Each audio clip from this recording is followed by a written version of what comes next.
আসসালামু আলাইকুম। সবাই কেমন আছেন? আমি আলহামদুলিল্লাহ ভালো আছি। যে বোনের বাসায় আসছি, আমার বোনের হাতের পেঁয়াজু বেগুন এগুলো খুবই মজা।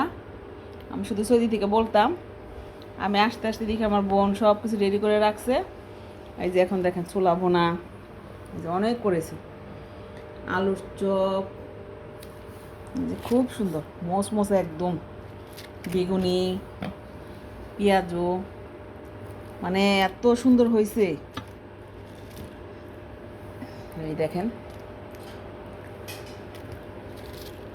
মানে এগুলো খেতে তো ভালো লাগে, কিন্তু আমাদের জন্য আসলে তো এই সব জিনিস খাওয়া ঠিক না। থাক, প্রতিদিন তো আর খাবো না, মাঝে মাঝে খাবো। তবে আপার হাতের এটা অনেক মজা, আমি শুধু ওখান থেকে বলতাম। আর আপা শুনে আজকে আমি আসবো, সব রেডি করে রাখছে। এখন আমরা মুড়ি খাবো, আর এগুলো আমরা খাবো। কেমন হয়েছে বলবেন, আপনারাও বানিয়ে খাবেন। তবে আমার আপারটা স্বাদই আলাদা, একদম ক্রিস্পি হয়। আমারটাও এত ভালো হয় না, আপারটা যে এত ভালো হয়। আচ্ছা ঠিক আছে, থাকেন, আমরা খাই। আল্লাহ হাফেজ।